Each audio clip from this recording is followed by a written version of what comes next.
Mon invitée cette semaine est revenue de loin pour retrouver sa place au soleil. Elle reprend la barre de l'émission Les Filles du Lunch avec Marie-Ève Janvier à Rythme FM, vient de décrocher un rôle dans une série québécoise, lance un nouveau prêt-à-boire sans alcool avec la compagnie qu'elle a fondée, en plus d'un paquet d'autres affaires trop longues à énumérer. Elle vient aujourd'hui nous parler de ses 5 ans de sobriété. Bienvenue Marie-Pierre Morin. Salut Hugo Meunier. 5 ans de sobriété, bravo. Hey, c'est capoté. C'est... comment tu vas? Je vais bien. Oui? Oui, je vais vraiment bien. Je t'étourdis un peu. C'est une rentrée occupée. Mon chum est à côté d'embarrure, puis on dirait que la radio est arrivée vite.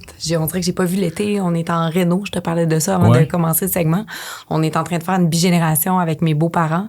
Ouais. Fait que j'ai géré le chantier, C'est ça. Puis avec 2 petits-enfants de 3 et 1 an, on est dans un beau manège. Vous avez pas niaisé, hein, vous autres, entre les deux quand même. Là, Moi, je me souviens, quand j'ai commencé à sortir avec mon chum, on trouvait que mon divorce, c'était tout un rodéo. Oui. J'étais comme... Oui, parce que... Et qui savait pas ce qui s'en venait, hein. T'es une divorcée, c'est vrai? Oui, c'est vrai, double divorcée. Double divorcée? C'est parce que je me suis mariée 2 fois. Fait que je suis double divorcée, mais du même gars. Là, tu vas pas recommencer, OK, avec le même gars, oui. C'est ça. Ah, ça, c'est pas si pire. Ça compte pour un. Je sais que c'est pas un supplice pour toi de parler de ça. Tu l'as même dit à Cube Radio, que tu seras jamais tanné de parler de dépendance. Je trouvais ça intéressant. Pourquoi ou juste, c'est un sujet que t'as pas peur d'aborder? Parce que je trouve que c'est un sujet qui est ultra riche. Je trouve aussi que c'est un sujet qui est nouveau dans l'actualité parce qu'on en a peu parlé de l'alcoolisme puis de la dépendance. On dirait qu'on vient de sortir des sous-sols d'église. Puis je trouve que aujourd'hui, il y a pas beaucoup de monde qui peuvent vraiment lever la main puis dire hey, moi j'ai pas de dépendance. Aucune. À rien. Je pense qu'on a toutes... Nos 2 téléphones ont sonné. Ça fait même pas 4 minutes que notre entrevue est commencée. Fait que, visiblement, nous avons une petite dépendance au téléphone. Puis après ça peut être à n'importe quoi. Ouais. Fait que de parler de dépendance au sens large, je trouve que c'est ultra pertinent en ce moment parce que on cible et on attaque nos cerveaux au même titre que les jeux de hasard vont happer tout le cerveau puis les noyaux codés puis je trouve ça fascinant puis je trouve ça aussi d'une grande tristesse parce que les gens qui sont aux prises avec ces troubles-là, cette maladie-là, parce que c'est une vraie maladie selon l'Organisme mondial de la santé, là, c'est reconnu comme une maladie au même titre qu'une maladie de santé mentale. Ça peut devenir dark en tabarouette quand t'es pogné là-dedans. Puis des fois, t'y vois pas les solutions. Puis t'as raison que tout le monde compense avec quelque chose. Tu sais, tu parlais des téléphones tantôt. Là, il y a justement, on passe cette semaine la loi pour les cellulaires. Dans les écoles. Ça passe pas comme du beurre à la poêle. Les gens capotent un peu. Moi, je suis entouré de coureurs, mais tu sais, crinqués de la course. Mais je pense que c'est le même chip dans ton cerveau que t'allais chercher quand tu... Puis là, je t'ai entendu dire que tu tripais sur le sucre. C'est pour ça qu'on a pensé... on sait recevoir, fait qu'on t'a donné des petits gummies. Ils sont pas spikés, là. Non, c'est vrai que je vais pas me mettre à avoir des affaires qui volent. Là. Je pense que t'as vu pire. Oui, pour l'alcool, je pense qu'on a déjà vu ça, des gens qui passent, qui vont briser ce tabou-là. Je dois admettre que tu as été une des seules ou premières dans un podcast où tu as parlé d'une dépense à cocaïne. Écoute, moi, je me suis demandé quand tu as dit ça, pas que je suis tombé en bas de ma chaise, mais comment tu faisais pour avoir une carrière aussi intense avec une consommation aussi intense? Parce que mais ma consommation était pas très intense, puis je pense que c'est pour ça que j'étais hyper fonctionnelle. C'est que puis peut-être aussi une des raisons pour laquelle ça a été... Puis là, il faut que je fasse attention aux mots que j'utilise, là, mais relativement facile pour moi d'arrêter. Parce que moi, j'avais un modus operandi de consommation qui était des binges. Fait que moi, je pouvais être de longues périodes de temps sans consommer. C'est juste que moi, quand je commençais à consommer, c'était sans fin. La bonne vieille chire, là. Une chire, moi, je disais, j'embarque dans sa coupe, puis je sais pas quand est-ce que je vais débarquer, mais tu sais, c'était toujours dans un 24 heures, là. Fait que, tu sais, mais me remettre de ce 24 heures-là de consommation, c'était périlleux, là. Mais tu sais, je faisais pas des binges qui duraient 3, 4, 5 jours, là. Ça arrivait pas. Ouais. De toute façon, j'avais pas l'horaire pour me permettre ça non plus. Ben non. Mais c'était comme une espèce d'échappatoire. Fait que là, quand je savais, mettons, que le lendemain, j'avais pas de tournage, que j'avais pas de shoot, de rien, là, je commençais, quand j'arrivais à la maison, quand je finissais ma journée, puis là, je faisais la nuit au complet jusqu'au petit matin. Ouais. Puis là, je passais la journée à récupérer. Puis là, le lendemain, c'est le gros guilt. J'y retournais. Fait que c'était comme une espèce de soupape pour laisser sortir la pression. Moi, j'avais toujours l'impression que j'allais mourir dans mon travail parce que je faisais des affaires, puis mon sentiment d'imposteur était tellement grand. Mon estime de moi était inexistante, puis j'avais pas d'amour propre. Fait que chaque fois que j'allais faire une job, c'était comme de m'envoyer moi-même à l'abattoir puis de me dire « Mais pourquoi je fais ça? » Ma voix dans ma tête, elle me disait tout le temps « Tu vas te planter, grosse crise d'épaisse. Pourquoi tu vas là? » Fait que chaque fois que je sortais de l'autre bord puis que je m'étais rendue, c'était comme... Tu te récompensais. Je me récompensais de pas être morte. Ouais. Écoute, à différentes échelles, mais moi aussi, tu sais, je peux pas imaginer vivre sans une brosse de temps en temps. On dirait qu'il faut que je me tape dans le dos de ce que j'ai fait. On travaille fort, puis à un moment donné, mais comment tu fais pour, tu sais, c'est parce que c'est angoissant, t'es jeune, là, tu consommeras plus, tu boiras plus. Tu sais, est-ce que tu peux même pas te dire, hey, à un moment donné, je vais rembarquer sur le bicycle, je vais prendre un petit verre de vin de temps en temps, une bouteille, une petite brosse, tu sais. Mais tu l'as fait, toi, t'as fait 1 an sans consommer? Non, t'es-tu malade? Ah, je pensais que t'avais fait un an. Non, j'ai fait le documentaire là-dessus, mais j'ai jamais fait 1 mois sans... Non. Ah, je pensais que t'avais arrêté un bout de temps. Non. Mais c'est parce que... Je serais pas capable, honnêtement. Je suis game de l'avouer. Moi, je pourrais pas boire... 1 mois, ça serait une torture. Fait que je le ferais pour l'expérience, le reportage, mais j'aurais pas de fun. Mais je te mettrais au défi quand même. Fais pas ça. Pour vrai, Hugo. Parce que le premier bout, là, il est tough. Puis à un moment donné, tu as parlé de récompense. Ouais. Les systèmes de récompense passent à 80% par l'alcool puis la bouffe. Ouais. Fait que, tu sais, moi, j'ai fait du transfert de dépendance, là. Tu sais, quand j'ai arrêté de consommer, je me suis mis à me récompenser justement par les bonbons, par les crèmes glacées, par, tu sais, toutes sortes de patentes. Ça passe par la bouffe, mais moi, je suis une gourmande. Tu sais, moi, j'aime ça. Ouais. Fait que, tu sais, après, il y a du monde qui vont se mettre à faire de la grosse course. comme ça. Non, c'est parce que mon anxiété mange plus que moi. Fait que, tu sais, j'arrive pas à contrebalancer. Mais je pense que t'arrêtes pas de consommer parce que tu mets pas ta vie et celle des autres en danger. Mm-hmm. Moi, je mettais la mienne en danger quand je consommais parce que j'ai pas de break. Tu sais, moi, quand je suis arrivée en thérapie, ils m'ont dit « Qu'est-ce que tu consommes? » Puis moi, je considérais que j'avais pas de problème d'alcool parce que j'étais capable de pas boire pendant plusieurs jours. Puis moi, dans ma tête, un alcoolique, c'est quelqu'un qui consomme tous les jours. Ouais. Sauf que j'ai compris rapidement qu'un alcoolique, c'est quelqu'un qui peut pas juste prendre un verre. Moi, je pouvais pas prendre un verre puis arrêter. Ouais. Moi, je bois jusqu'à ce que mort s'en suive. Ouais. Jusqu'à temps que mon corps lâche. Moi, je ne faisais que des comas éthyliques à répétition. Fait que si tu me croisais, puis tu sais, la cocaïne est devenue un mal nécessaire parce que à un moment donné, j'avais honte, là, tu sais, parce que je tombais endormie au bar, je tombais partout. Fallait que le monde me ramasse parce que j'étais une lightweight, puis j'avais pas de tolérance à l'alcool. Fait que pour être capable de boire plus, fallait que je consomme de la drogue. Mais même avec la drogue, je réussissais à perdre connaissance. Ouais. Je réussissais à passer out, tu sais. Fait que ça donne une idée à quel point mon corps était fatigué, puis que j'avais pas les reins assez solides pour maintenir cette affaire-là. Fait que moi, j'en reprendrai pas de verre pour plein de raisons. Ouais, tu vas pas te retrouver, prendre le risque. Je la trouve triste, cette vie-là. La Marie-Pierre qui était en consommation comme ça, là, ben d'un, était rarement fière d'elle. Recevoir des messages textes et des appels de tes amis le lendemain qui te racontent ta soirée, puis le sentiment qui t'habite, c'est principalement la honte. J'ai pas envie de me faire vivre ça. Puis j'ai pas envie de faire vivre ça à mon chum, à mes parents, à mes enfants. Ouais. Fait que je le fais principalement pour moi parce que je pense que maintenant, je m'aime assez pour pas me refaire vivre des montagnes russes de même. Là. Ouais. Mais aussi par amour pour ceux qui ont décidé de rester dans ma vie. OK.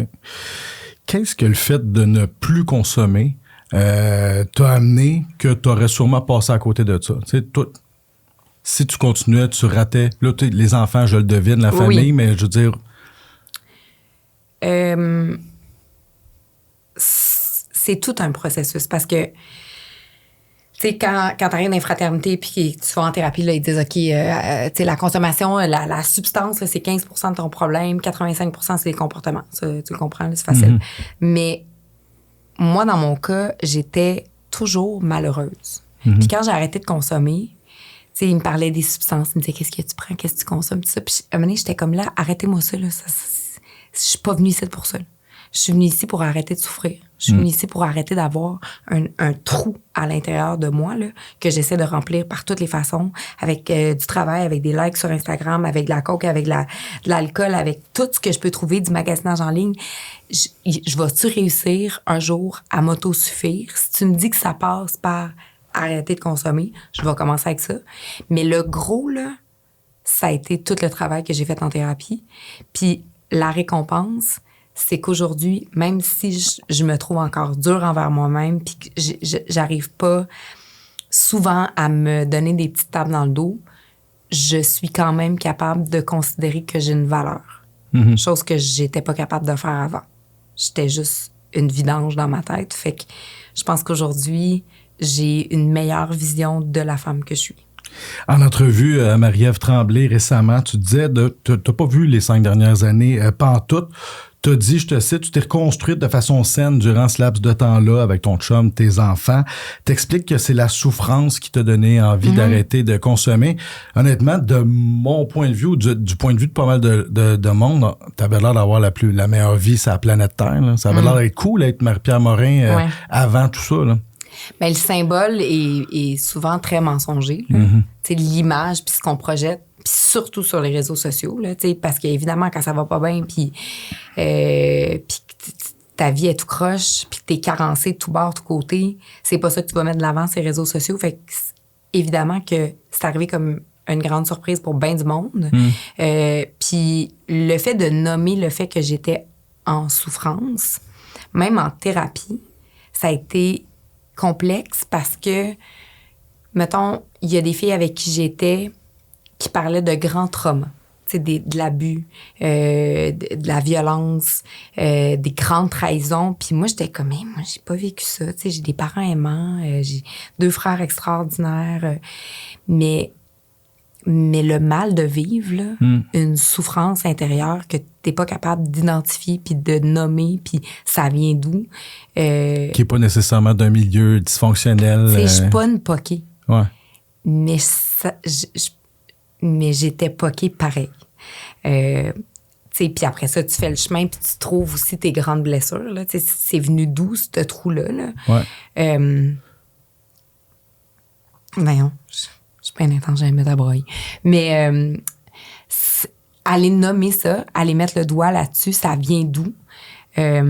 Déjà, dans un processus de reconstruction, c'est important, mais d'être capable de t'accueillir, d'être bienveillant envers toi, d'être capable de dire, même si je viens pas d'un milieu de fucké, ma souffrance, elle est aussi valide que quelqu'un qui a vécu de grands traumas.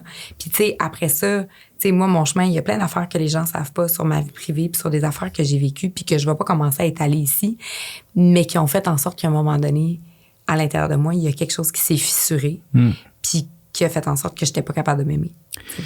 Toujours dans l'entrevue avec Marie-Ève, tu dis que tu n'es pas forte sur... Tu tombes vite dans les conversations deep. Là, je confirme que c'est vrai.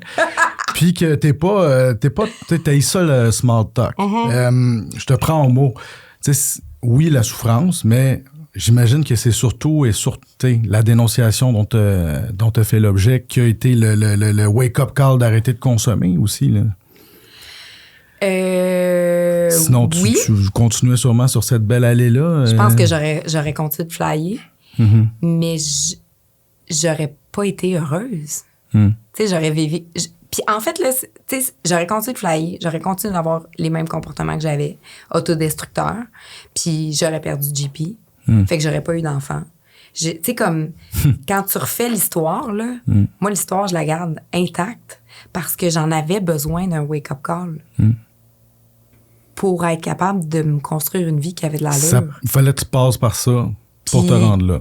Puis c'est triste, là, tu sais, que ça soit passé par ça. Puis évidemment que je suis pas fière d'avoir lésé certaines personnes, puis d'avoir causé du tort à ma famille puis à mes amis, tu sais, qui, eux, restaient là pour me soutenir, puis qui se faisait juger parce qu'il était comme, mais pourquoi tu restes, puis pourquoi tu continues d'y parler, puis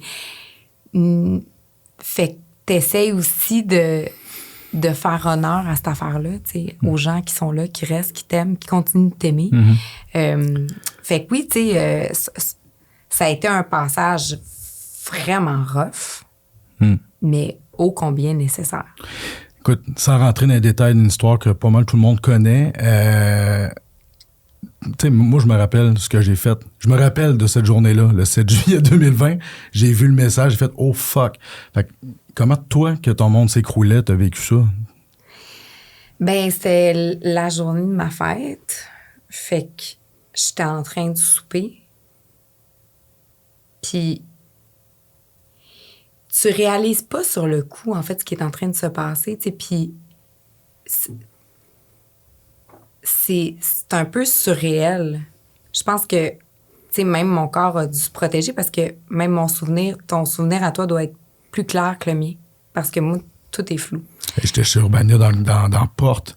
Il était l'heure du souper. Je reçois ça, puis je te jure, j'étais déjà dans un trafic de partage de cette capture d'écran-là, de genre, holy fuck. Fait que, tu sais, Oui. Mais moi, j'ai pas. Je pense qu'à un moment donné, tu sais, ton corps fait comme une espèce de dissociation. Là, Puis je pense que 3 jours après, je rentrais en thérapie. Puis là, t'es coupé du monde pendant 21 jours.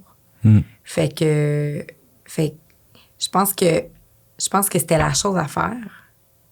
Fallait que j'aille faire mon examen de conscience. Puis regarder qu'est-ce qui se passe? Tu sais, tu l'as donc bien échappé. Puis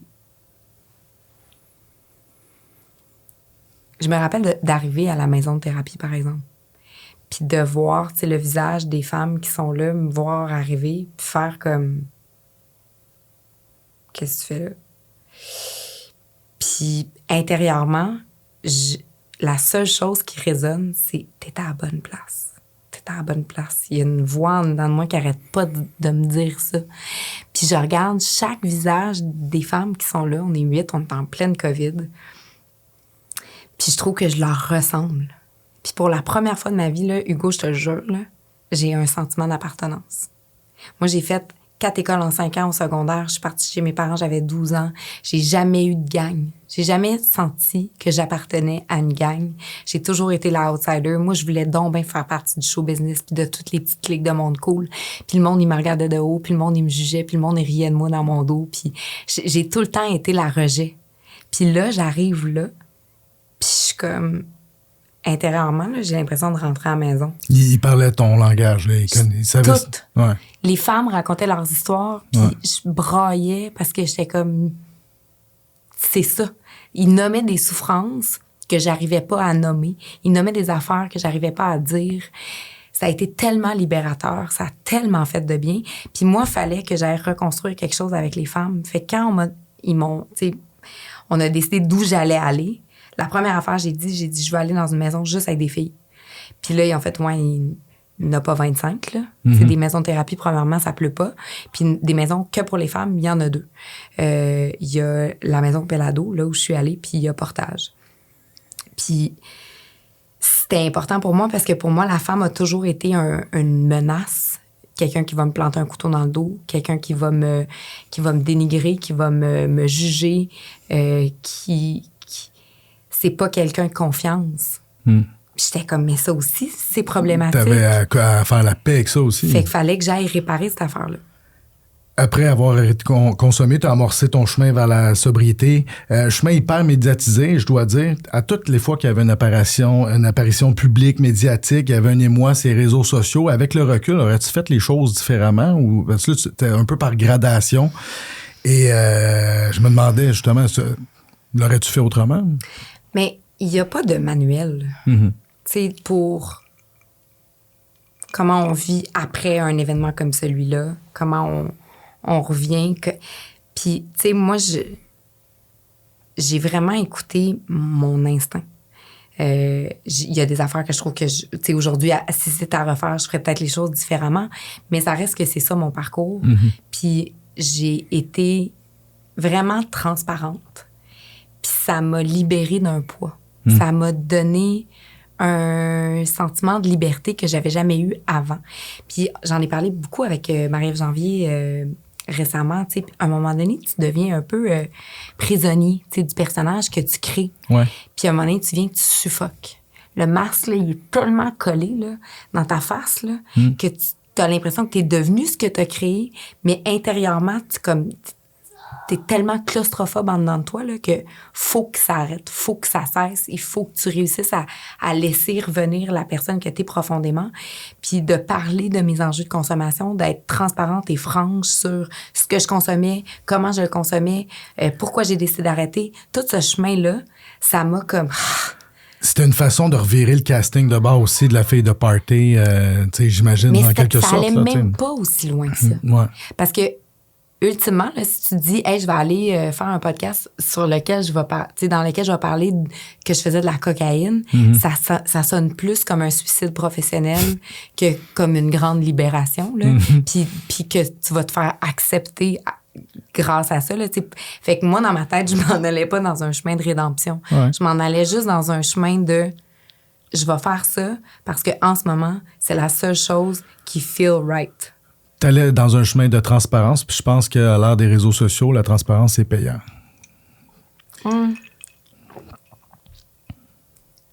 Ouais, on parle beaucoup de l'authenticité. Ouais. La vraie authenticité, la fausse authenticité. C'est comme toute cette affaire-là, là, c'est un concept, là. Mais je pense que quand t'es proche de ton sentiment puis de ta vérité, c'est là où on peut toucher à l'authenticité de quelqu'un. Puis moi, j'avais pas d'agenda caché. Je faisais pas des affaires avec un échiquier en me disant « Je vais avancer mon roi, comme ça, je vais pouvoir manger ta reine. » Ouais. Il y avait rien de calculé. Fait que j'ai juste fait les choses avec mon cœur. Tu as participé à l'émission L'autre midi à la table d'à côté avec France Castel. Honnêtement, c'est un échange que j'ai trouvé sincère, assez émouvant. Comme elle a combattu des démons semblables, j'imagine pour toi, tu rencontres quelqu'un qui est un peu... qui peut être une inspiration, un modèle. Ouais, c'est ça. Mais nous, on l'avait reçu à Grain d'Espoir sur mon podcast. Fait que l'autre midi à la table d'à côté, c'était comme la suite. Tu sais, moi, quand elle est venue nous voir au podcast, j'ai eu comme tout le backstory de c'était qui France Castel en consommation, comment ça a été ces années-là, comment ça a été un chemin vraiment ardu, pour finalement se rendre à une sobriété. Puis ça a comme installé quelque chose entre nous deux. Fait que quand on est arrivé à l'autre midi à la table d'à côté, ouais.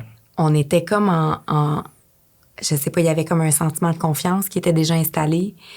Puis ça a été vraiment marquant, ça, dans le retour, là, parce que c'est comme si France, elle disait...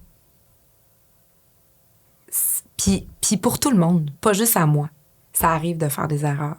Ça arrive d'être complètement à côté de ses souliers. Ça arrive de faire des affaires dont on n'est vraiment pas fier. Mais ça se peut aussi de se reconstruire. Puis je pense que c'est ça le message qui est ressorti. Puis en tout cas, moi, c'est ça avec quoi je suis repartie chez moi. T'as le droit de t'en lever. Ça se peut. Ma collègue Laïma avait décortiqué cette rencontre-là dans un article qu'elle a fait pour nous. Elle n'avait pas aimé ça. Ben non, je pense qu'elle avait relevé que c'était un échange qui était sincère puis authentique et tout ça.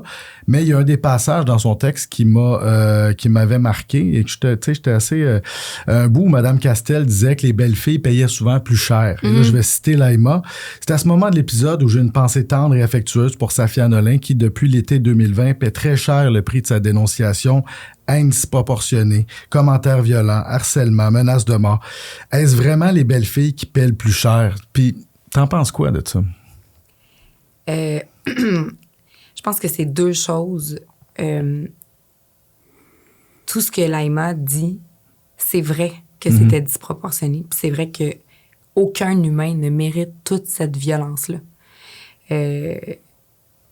Après ça...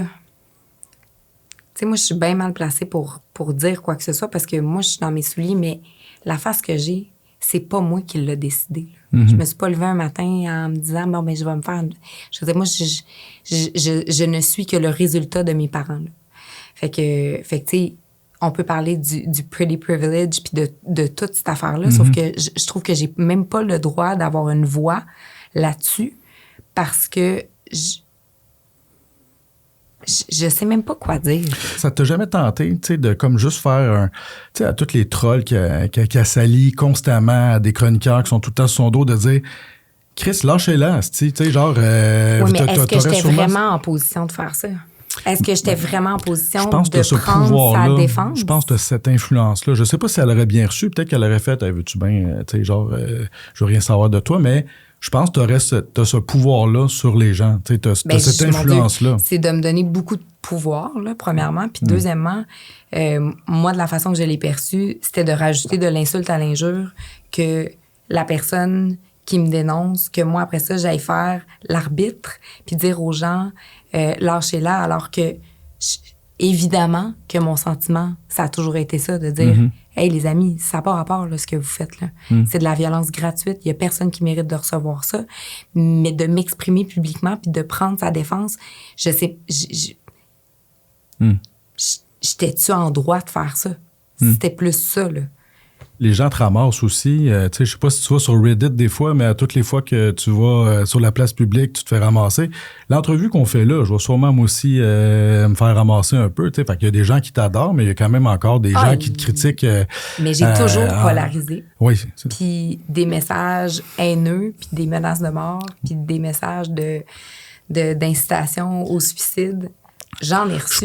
Écoute, je suis pas en train de dire que tu es assis tranquille chez vous et que c'est une vie de rêve. Je suis pas en train de banaliser tout ce que tu as fait comme travail. Mais moi, je suis pas ici pour me victimiser ou dire que, mon Dieu, j'ai donc bien une vie de misère. Zéro. Je pense que c'est un choix. Moi, j'ai décidé de prendre la lumière à bas le corps parce que c'est ça que je veux dans ma vie. Mais il y a personne qui est insensible à un message qui dit « Tue-toi, crise de folle, puis pauvre tes enfants, la DPJ devrait te les enlever parce que t'es inapte. » La violence des mots heurte, happe. Puis malheureusement, les réseaux sociaux sont pleins de gens qui sont blessés, qui sont malades, qui vont pas bien. Puis ils ont une place pour s'exprimer, puis nous écrire directement. Puis ça se rend jusqu'à nous. Fait que évidemment que j'ai de l'empathie parce que je le vis moi aussi. Je sais à quel point le raz de marée peut être violent. Fait que oui, s'il y en a une qui est bien placée pour comprendre, c'est moi. On change de sujet. Merci. Ça sera pas un plus facile. T'as vécu un autre coup dur dernièrement, ton petit frère. T'es-tu correct que je m'en vais là? Parce que c'est comme...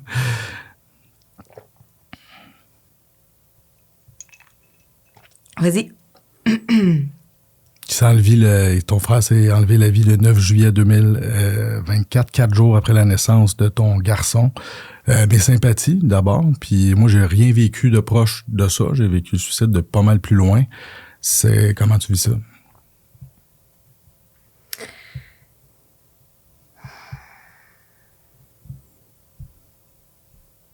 Pas bien. Non, c'est ça. Il y a pas de... Parce que c'était aussi des enjeux liés à la consommation. C'était comme moi, il y a une entrevue que tu as accordée où ça m'a marqué, où tu parlais d'une église pleine, tu sais, puis que c'était pas comme quelqu'un qui était, tu sais, t'as de l'espèce du gars en dépression, tout ça, c'était le gars de bonne humeur, puis tout ça, fait que, tu sais, là, j'imagine que là, tout le monde autour se dise, bon, on n'a-tu pas vu les signes, puis on survit-tu à ça, on surmonte tout ça, comment qu'on fait? On vit avec, j'imagine? Oui.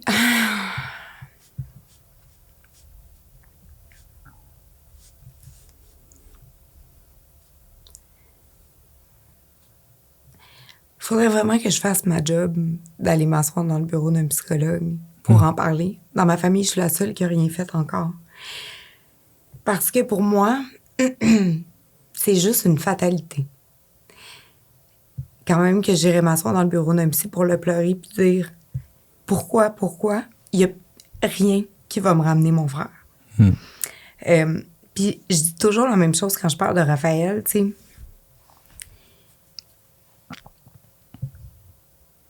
On n'est pas armé pour vivre un drame comme celui-là, mais si on n'en parle jamais, je pense qu'on est moins apte à détecter les signaux, à voir la souffrance de quelqu'un. Mon frère a fait une tentative 1 mois avant.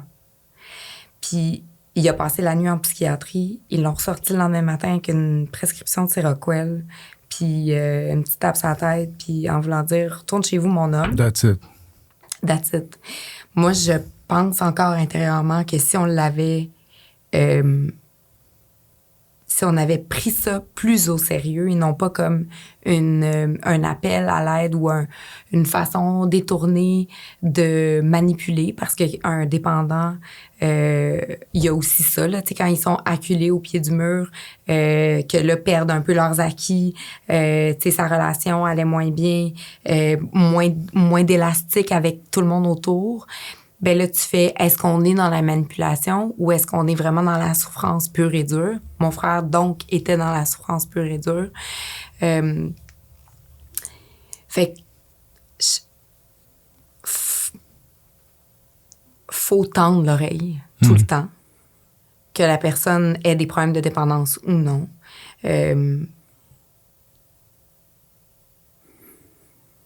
J'ai vu plein de messages en dessous de... Tu sais, t'as fait des publications là-dessus.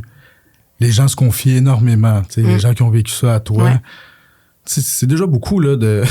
c'est déjà beaucoup ta vie. Mais là, tu sais, en plus, il faut t'absorber beaucoup d'histoires de même de tout le monde. Comment tu fais pour... parce que là, il faut que tu vives ta vie aussi. Tu as 2 enfants en bas âge, tu as une carrière. Mais là, tu sais, là, tu as comme aussi le... Tu es en train d'aspirer beaucoup d'histoires de suicide.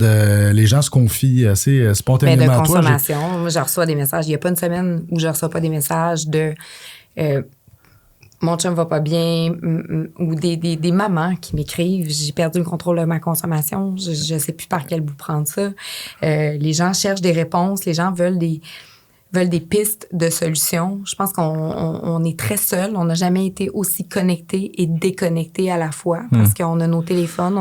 On est toujours on peut toujours être en contact avec les gens, mais on se parle peu. Puis des fois, de parler à quelqu'un qu'on connaît pas, c'est plus facile que de se livrer à quelqu'un de notre entourage parce que il y a pas cette relation-là de proximité. La relation est pas effritée à cause du mensonge ou justement de la manipulation. Puis un inconnu va pas nous regarder de haut, nous juger. Oui, mais ils ont peut-être l'impression de te connaître un peu aussi parce que tu fais partie du paysage. Souvent, les gens qui t'écoutent, tout ça. Moi, j'ai été surpris, pas surpris, mais j'ai été étonné de voir que c'était pas juste en privé. Fait que j'ose même pas imaginer ce que tu reçois en privé. Mais c'était des commentaires sur YouTube, tout ça, puis les gens te racontent leur affaire, puis je suis comme, OK, quand même, toi, tu vis... faut que tu absorbes ça, là, à un moment donné. Mais des fois, il y a des messages qui tombent à point. Tu sais, des fois, juste un petit message de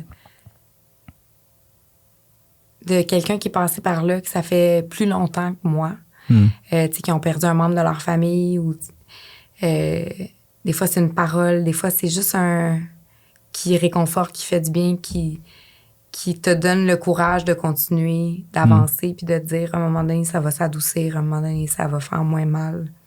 Tu as eu un podcast pour parler de consommation, Grain d'espoir. Tu as mené des grandes entrevues avec des personnalités qui ont vécu des enjeux liés à la consommation. Tu as décidé de te passer le flambeau après 2 ans. Pourquoi? Tu avais comme fait le tour de ça?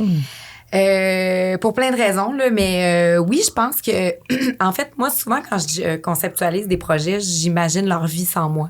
Puis je trouvais que Grain d'espoir bénéficiait aussi d'avoir quelqu'un de nouveau pour amener un nouveau bassin aussi d'invités. Puis Ève Salvaille, qui est maintenant co-animatrice sur le podcast, arrivait, elle, avec son bassin, avec sa vision, avec son histoire. Je voulais pas non plus devenir celle qui ne parle que de te faire un branding de juste ça. Puis moi, ça m'a beaucoup aidé, Grain d'espoir. Moi, c'est un projet qui était extrêmement égoïste parce que c'était un peu ma façon à moi de me garder sur le chemin de la sobriété. Puis la raison pour laquelle j'ai passé le flambeau, c'est que j'allais accoucher une 2e fois. Puis là, belle priorité. J'étais comme, je pense que là, je vais m'occuper de mes enfants, puis ça va être ça. Et la raison principale de mon départ de Grain d'espoir, c'est que Raphaël allait pas bien. Puis j'étais plus capable de faire un podcast sur la dépendance, puis de recevoir des messages de gens qui me disaient « Hey, merci, grâce à Grain d'espoir, j'ai maintenant 1 an de sobriété. Merci, j'ai 6 mois de sobriété. » Pendant que dans ton rétroviseur... Alors que moi, je vivais avec le fait que j'étais incapable d'aider mon frère. Fait que ça me déclenchait à chaque fois que je recevais un message de merci, ça me mettait en tabarnak parce que intérieurement, je me disais, mais c'est pas toi que je veux aider. Mm-hmm. Je suis contente là, pour toi, mais c'est pas toi que je veux aider. Fait que j'ai décidé de mettre mes énergies sur Raphaël, mais... Ouais. Mais tu peux pas sauver quelqu'un. Tout le monde te le dit, là. Non, oui, c'est ça. Tu peux pas... si j'avais pu faire 2 rétablissements, le mien puis le sien, je l'aurais fait. Mais c'est ça. Tu t'es lancé en business, bon, c'est pas la première fois, mais là, avec une entreprise de cocktails sans alcool, Mox. Tu viens d'ailleurs de lancer un nouveau prêt-à-boire vendu à l'épicerie Mox 5. C'est-tu pour toi une façon de faire un revue utile, genre d'amende honorable ou je sais pas, peut-être pas, c'est pas le encore bon. une fois, c'est très égoïste. Parce que moi, j'ai goûté à peu près à tout ce qu'il y avait sur le marché dans le monde. Là, tu trouvais pas ça bon? Mais je trouvais qu'il manquait comme la grande sœur de la catégorie. Tu sais, mettons ce que Étienne Boulay a fait avec Atypique. Ouais. C'est du génie, c'est le premier dans la catégorie. Ils sont arrivés avec quelque chose qui n'existait pas. Ils ont créé la catégorie du sans-alcool au Québec. Ouais. Après ça, les bières sont arrivées, puis, tu sais, Étienne, il fait des cocktails classiques, tu sais, il y avait des mojitos, des affaires de même, puis j'étais comme, il doit avoir une façon de faire un cocktail complexe, goûteux, gourmand, plus high-end, avec des vrais ingrédients, avec des vrais purées de fruits, avec des vraies épices.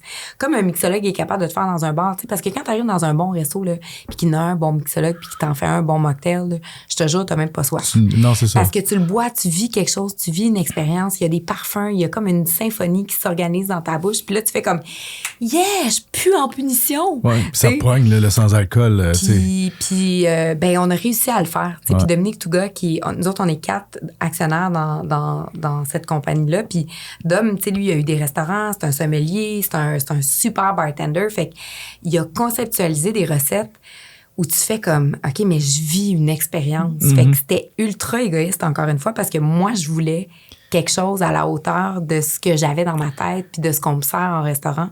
Mais dans une canette, en prêt-à-boire, tu verses ça sur glace, puis la réponse, elle est exceptionnelle. Puis le dernier qu'on a lancé, il y a juste 6 grammes de sucre, 25 calories par canette. Fait évidemment, à ce temps-là, on consomme plus pareil. Là.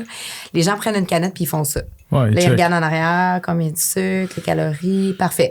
T'arrives dans un bon timing pour la sobriété. Pour vrai, c'est rendu... on travaille avec des jeunes, on a fait un micro-mag les Gen Z, ils boivent pas. Dans des parties ici, ils font d'autres choses, mais ils boivent pas. Là, mais il y a quand même une ère du sans-alcool. Mais je pense que les Gen Z boivent pas beaucoup. Puis les Y et les X veulent varier les plaisirs. Je pense qu'on est un peu vieux pour se torcher. Fait que tu sais, moi, dans mon entourage, là, même les gens qui consomment encore, un moment donné, je vais les voir, ils ont une petite bière sans alcool, ils ont un mox dans les mains. Dans la soirée, ils alternent. Ouais, c'est vrai. Fait que je pense qu'on est beaucoup dans cette ère-là. Moi, j'y crois pas, le monde où il y aura plus d'alcool, là. Même si on sait que c'est hyper cancérigène, même si on connaît tous les impacts négatifs sur la santé mentale, sur la santé physique, sur tout, là, tu sais, c'est quand même tu te ralentis sur un moyen temps, là, quand tu prends de l'alcool, je sais pas si t'es au courant, là. J'ai jamais vraiment bu beaucoup, là, mais ça me dit quelque chose. Mais tu sais, je pense que c'est drôle, tu sais, je sais pas si c'est avec Marie-Ève Tremblay que je disais ça l'autre jour, mais tu sais, à ce temps, on voit des films, au début, tu sais, quand les avions sont arrivés puis que les gens fumaient dans les avions, on était comme, oui, on maudit gang de capotés fumaient dans l'avion. Peux-tu penser à ça? Mais moi, j'ai l'impression que dans 20 ans d'ici, on va regarder les gens avec leur beau verre de champagne puis leur scotch dans l'avion, on va faire, ils buvaient dans l'avion. Pas juste ça, tout le monde en parle, qu'est-ce qu'on boit, puis ça, je vais faire, wow. Oui, mais ça, je suis d'accord. De plus en plus, je pense qu'on réalise l'impact que l'alcool peut avoir. Puis, tu sais, ça reste la drogue la plus dangereuse, la drogue la plus meurtrière, la drogue dont tu sais, le sevrage d'alcool est plus dangereux que celui de l'héroïne. C'est effectivement 100%. La clope aussi, je pense, c'est un peu là-dedans. La clope, c'est tu fumes-tu? Tu n'es pas obligé de le dire. Tu peux garder des secrets aussi, là. Mais n'empêche qu'il était en train de devenir la version non alcoolisée d'Olivier Primo. Bravo. Ça serait quoi ton affaire que tu noterais comme les poutines, toi? Ça serait quoi ton... les délices glacées. Tu pourrais te faire une tournée de Dairy Queen. Moi, j'ai vraiment une passion délices glacées. Puis je sors avec un crémier de formation. Bon, ben, t'aurais assez de reach pour faire ça. En plus. Ses parents, il y avait un dépanneur avec un bar laitier. Wow, Fait que JP, quand on mange la crème glacée, là, il est comme, la machine est propre. Ouais. Il peut dénoter si il la machine est crottée. Il y a une expertise. Il y a vraiment une expertise. Wow. C'est qu'on est, on a le palais fin au niveau du délice glacé. T'es-tu capable de te mets-tu en danger en sortant ou tu te tiens loin des tentations ou tu sais, t'es obligé de faire un gros ménage dans ton entourage? J'ai 2 enfants de 3 ans et 1 an. J'étais allée voir mon chum dans un bar samedi passé. Ouais. C'était la 2e fois que je sortais en 3 ans. Puis le show devait commencer à 10h30. À 11h, c'était pas commencé. J'étais déjà écœurée d'être là. Fait que j'ai écouté 2 tunes. Puis je suis passée à l'avant du stage. J'ai le petit bec. J'ai dit, je m'en vais coucher tes parents. Fait que j'étais allée coucher sa mère. Ouais. Il était minuit. J'étais brûlée ben tête. Moi, ça me dérange pas d'être avec des gens qui sont en consommation. Ça dépend lesquels. Ouais. Moi, j'ai une amie, je vais la nommer Mylène parce que je l'aime d'un amour infini. Puis elle, c'est une drôle drunk. Elle me fait rire. Elle me divertit. Elle est fun. Mais ceux qui spinent puis qui se mettent à louper puis à raconter juste la même histoire en boucle. Ou qui ont le vin dark, ça. Mon Dieu, les lourdeaux, là, je peux pas. Non. Si t'as le vin triste, approche-toi pas de moi. J'ai zéro patience. C'est ça. Zéro patience. Faut vraiment que tu sois divertissant. Ils sont fatigants, même sous. Fait que imagine à jeun de taper ça. Là. Tu peux pas. Bon. Je reviens avec, t'as déjà dit, c'est tout à ton honneur qu'il y a plusieurs mouvements sociaux qui est extrêmement nécessaires, dont le mouvement MeToo, dont tu as fait les frais. En quoi c'est nécessaire? Bien, c'est nécessaire parce que c'est des décennies où les femmes ont accepté l'inacceptable de peur de payer les frais de cette société-là, tu sais, qui vit sous le joug du patriarcat, là. Fait que, tu sais, par peur de déranger, par peur d'amener l'attention sur soi, par peur de l'influence de ces hommes-là qui avaient les mains longues puis qui faisaient la pluie puis le beau temps dans toutes sortes d'univers là, professionnels, ben les femmes encaissaient puis les femmes fermaient le gueule. Puis à un moment donné, il y a eu un ras-le-bol puis c'est ça qui est arrivé puis il fallait que ça arrive. Fait que, tu sais, moi, je suis une femme. Ouais. Je ne vais pas commencer à te raconter tout ce que j'ai vécu. T'as toi-même vécu, j'imagine, ton lot d'histoires comme pas mal toutes les femmes, là. Ouais. C'est banalisé quand même, c'est tragique. L'autre fois, je parlais avec des collègues qui vivent des affaires toutes les semaines, puis tu sais, c'est non-stop, là, depuis le jeune âge, là. Ouais. Tu dis quand même déplorer que l'homme est devenu l'ennemi à abattre, que tous les hommes, c'est pas des trous de cul. Ça a comme été un peu sorti de son contexte parce qu'on parlait de la santé mentale de mon frère, puis on parlait du suicide. Ça a comme ça a chiré là. Ça a comme chiré là-dessus. OK. Mais, tu sais, moi, mon propos, c'était un homme qui souffre va rarement faire du bien autour de lui, à commencer par lui et les gens dans sa périphérie. Fait que je pense que ce soit un homme ou une femme, quand une personne est en souffrance, elle a besoin d'aide. Tout comme les personnes qui vivent la souffrance que cette personne-là va générer. Il faut s'occuper de tout le monde. Ouais. On peut pas juste abandonner des gens. Ouais. Fait que moi, je prône l'aide pour tout le monde. C'est ça mon message. Là.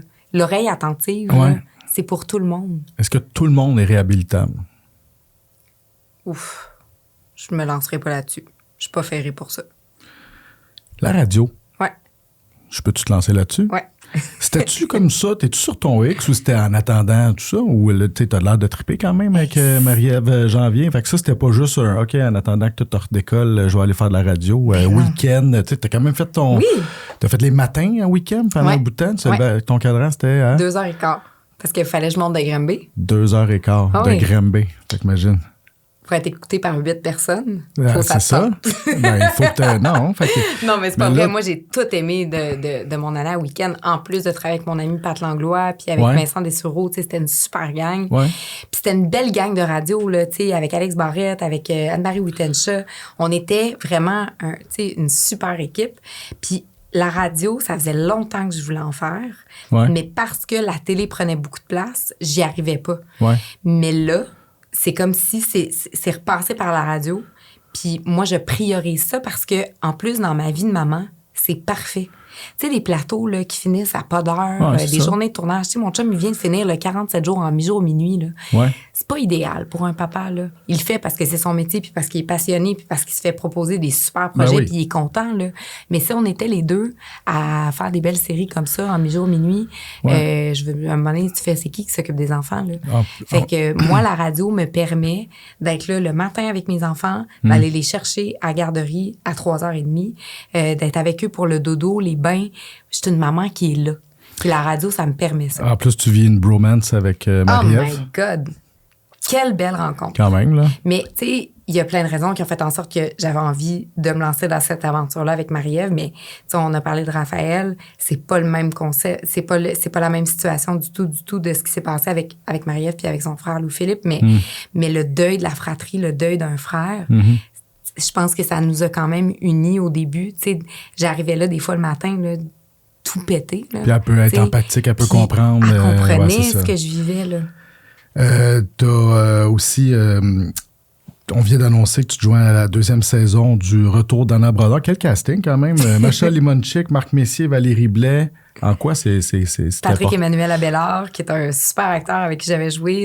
Un de ses premiers rôles, c'était dans La chute de l'Empire américain de Denis Arcand. En quoi c'est un step, ça, ce projet-là? En quoi c'est... Là, je me mets vraiment en danger parce que c'est de la comédie, puis j'ai jamais fait ça. Puis c'est Sébastien Gagné, le réalisateur, qui avait demandé de me voir en audition. Puis je suis arrivée là vraiment avec rien à perdre en me disant... Parce que t'es drôle, dans le fond, parce que là, tu viens ici, c'est juste deep, là, tes sujets de conversation. Je suis comme une fille lourde en boisson. Ouais, moi, j'étais comme, ça va être cool. Je suis la grosse lourdaude. Mais d'habitude, je suis drôle. Oui, je te niaise. C'est moi qui t'arrive avec des... Je t'envoie pas des softballs, là. Non. Ben non, c'est ça. En effet, je pensais que j'allais avoir du fun. À toutes les fois, je te crois, je trouve ça drôle. On fait des jokes. Je te dis que t'es pas super bon. Oui. Puis... Ben, t'as raison. C'est ça. Mais c'est un beau trip. Puis de jouer, tu sais, avec Marc Messier, avec Julie Le Breton... avec Adrien Bléton aussi, qui est dans le groupe Gustafsson avec mon chum. On va avoir une scène, les 4 ensemble. Fait que c'est Je suis vraiment excitée. Je suis vraiment stressée. J'ai ma première journée de tournage cette semaine. OK, oui. Fait que, ça va bien aller. Justement, ton sentiment d'imposteur que tu parlais avant, dans l'époque de consommation, aujourd'hui, tu te sens-tu accueilli par ce milieu-là? Est-ce que t'es comme, au contraire, ils sont comme, là, Marie-Pierre Morin, non, elle est pas, je veux pas être je veux pas être dans la même pièce que Marie-Pierre Morin. Ou est-ce qu'au contraire, t'as beaucoup de témoignages? J'imagine les gens, t'as-tu du soutien de ton milieu? Je pense que de plus en plus. Puis, tu sais, moi, je me dis toujours, il n'y a pas un réalisateur qui va vouloir avoir une ambiance minée par la présence d'un ou d'une actrice, là. Fait que, tu sais, s'il m'a casté dans le rôle, je pense que c'est parce qu'il y a eu un peu l'aval du reste de son équipe, là, parce que sinon, je pense que, tu sais... Je veux pas mettre des mots dans la bouche de personne, là, mais tu sais, si Julie Le Breton n'a pas le goût de passer la journée avec moi, je pense qu'elle a le pouvoir de dire à son réal, ça me tente pas de la gérer, là. Fait que si je suis là, ben c'est parce qu'ils ont accepté que je sois là. Puis en quelque sorte, pour moi, ça c'est une façon de me dire on t'accueille, on t'accepte, puis t'as le droit de faire ton métier, là. Fait que oui. Mais tu sais, en même temps, je sais pas, là, j'y ai pas parlé. Fait que je dis n'importe quoi, là, je parle à travers mon chapeau. Mais moi, je suis vraiment... je suis remplie de gratitude, puis je mesure aussi la chance que j'ai de pouvoir faire mon métier aujourd'hui. Puis je le fais plus pareil, je le fais plus pour les mêmes raisons. Mon moteur est plus à la même place, tu sais. Je suis pas en quête constante de validation dans le regard de l'autre. Tu sais, là, je me mets en danger, mais je trouve ça le fun de me mettre en danger. Puis j'ai l'impression que ça me fait avancer, que ça me fait évoluer.